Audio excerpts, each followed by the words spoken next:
नमस्कार शेतकरी मित्रांनो, तुम्ही आपल्या आजच्या व्हिडिओच्या थंबनेलमध्ये पाहिल्याप्रमाणे खरोखरच राज्यामधील प्रत्येक शेतकऱ्यांच्या बँक खात्यांमध्ये या नवीन वर्षाच्या पहिल्या जानेवारी महिन्यांमध्ये पैशांचा पाऊस पडणार आहे। कारण की शेतकरी मित्रांनो, या जानेवारी महिन्याचे मुहूर्त साधून राज्य शासन आणि केंद्र शासन त्यांच्या आगामी योजनांचे पैसे किंवा अनुदान या जानेवारी महिन्यामध्ये वितरित करणार असल्याचे जाहीर झाले आहे आणि त्या पद्धतीने सध्या शासन वाटचाल देखील करत आहे। तर मग त्या कोणत्या 3 योजना आहेत जाणून घेण्यासाठी आजचा व्हिडिओ नक्की शेवटपर्यंत पहा। तर मग चला व्हिडिओला सुरुवात करूया। तर मग शेतकरी मित्रांनो, यामधील पहिली योजना आहे नमो शेतकरी महासन्मान निधी योजना आणि या योजनेबद्दलची अपडेट अशी आहे की जानेवारी महिन्यामध्ये जमा होणार आहे नमोचा दुसरा हप्ता। सन 2023-24च्या अर्थसंकल्पीय भाषणामध्ये घोषित केल्याप्रमाणे अन्नदाता बळीराजाच्या उत्पन्न वाढीसाठी प्रधानमंत्री किसान सन्मान निधी योजनेमध्ये राज्य शासनाची अनुदानाची भर घालणारी नमो शेतकरी महासन्मान निधी योजना 2023-24 पासून सुरू करण्यात आली। तसेच या योजनेच्या पहिल्या हप्त्याचे वितरण देखील देशाचे पंतप्रधान नरेंद्र मोदी यांच्या हस्ते 26 ऑक्टोबर रोजी करण्यात आले आहे। तसेच ज्याप्रमाणे पीएम किसान सन्मान निधी योजनेअंतर्गत देशामधील पात्र शेतकऱ्यांच्या बँक खात्यांमध्ये वार्षिक 6,000 रुपयांचे वितरण केले जाते, त्याप्रमाणेच नमो शेतकरी महासन्मान निधी योजनेअंतर्गत देखील दर 4 महिन्याच्या अंतराने 2,000 रुपयांच्या हप्त्यांमध्ये राज्यामधील सर्व पात्र शेतकऱ्यांच्या बँक खात्यांमध्ये वार्षिक 6,000 रुपयांचे वितरण हे केले जात आहे। तर मग शेतकरी मित्रांनो, ऑक्टोबर महिन्यामध्ये योजनेच्या पहिल्या हप्त्याचे वितरण झाल्यानंतर आता राज्यामधील शेतकऱ्यांच्या बँक खात्यांमध्ये या जानेवारी महिन्यामध्ये दुसऱ्या हप्त्याचे वितरण करण्यात येणार आहे। कारण की शेतकरी मित्रांनो, या योजनेची घोषणा करते वेळेस या योजनेअंतर्गतच्या हप्ता वितरणाच्या वेळापत्रकानुसार राज्यामधील शेतकऱ्यांना नमो शेतकरी योजनेचा पहिला हप्ता हा माहे एप्रिल ते जुलैच्या कालावधीमध्ये 2,000 रुपये, दुसरा हप्ता हा ऑगस्ट ते नोव्हेंबरच्या कालावधीमध्ये 2,000 रुपये आणि तिसरा हप्ता हा डिसेंबर ते मार्चच्या कालावधीमध्ये 2,000 रुपये देण्यामध्ये येणार असल्याचे जाहीर करण्यात आले होते। तसेच शेतकरी मित्रांनो, राज्य शासनाने योजनेच्या हप्ता वितरणाच्या जाहीर केलेल्या वेळापत्रकानुसार पाहिले गेले तर सध्या राज्यामधील शेतकऱ्यांना तिसऱ्या हप्त्याचे वितरण करण्याचा कालावधी सुरू आहे, परंतु आणखीन देखील दुसऱ्या हप्त्याचेच वितरण झाले नसल्यामुळे शेतकऱ्यांना तिसरा हप्ता हा मिळू शकत नाही।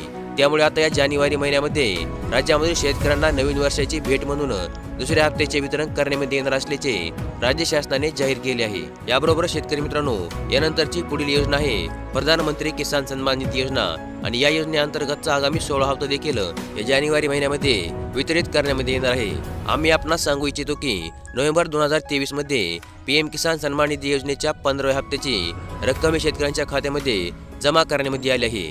15 नोव्हेंबर रोजी देशभरामधील 8 कोटीहून अधिक शेतकऱ्यांच्या खात्यावर या हप्त्याची रक्कम पाठवण्यात आली। पंतप्रधान नरेंद्र मोदी यांनी 18,000 कोटी रुपयांची रक्कम शेतकऱ्यांच्या खात्यामध्ये त्यावेळेस वर्ग केली होती। तर मग शेतकरी मित्रांनो, पीएम किसान सन्मान निधी योजनेचा आगामी 16 हप्ता शेतकऱ्यांच्या खात्यामध्ये कधी येणार?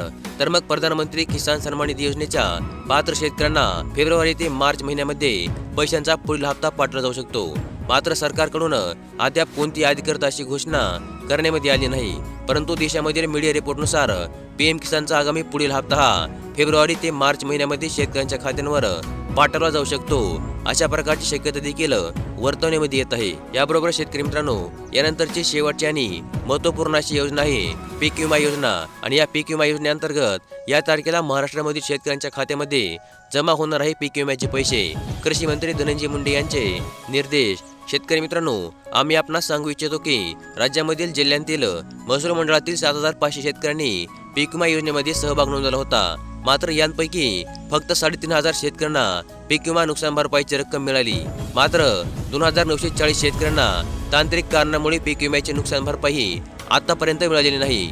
महसूल मंडळाच्या विभाजनाच्या तांत्रिक कारणामुळे संबंधित शेतकऱ्यांची पीक विमा नुकसान भरपाईची रक्कम रखडलेली आहे आणि अशा परिस्थितीमध्ये संबंधित शेतकऱ्यांच्या माध्यमातून लवकरात लवकर पीक विम्याची नुकसान भरपाई खात्यांवर वर्ग केली पाहिजे अशी मागणी जोर धरत होती। याच मागणीच्या पार्श्वभूमीवर या संबंधित 2,940 शेतकऱ्यांची बाकी राहिलेली 9 कोटी रुपयांची नुकसान भरपाईची रक्कम 3 जानेवारी पूर्वी शेतकऱ्यांच्या बँक खात्यांवर जमा करावी असे निर्देश राज्याच्या कृषी मंत्र्यांनी निर्गमित केले आहेत। त्यामुळे नवीन वर्षाच्या अगदी सुरुवातीलाच रायगड जिल्ह्यामधील या संबंधित शेतकऱ्यांना मोठा दिलासा मिळेल असा आशावाद व्यक्त होत आहे।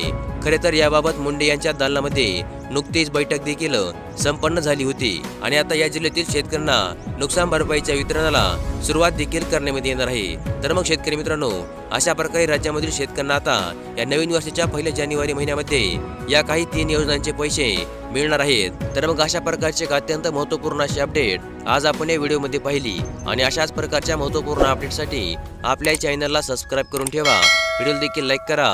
धन्यवाद।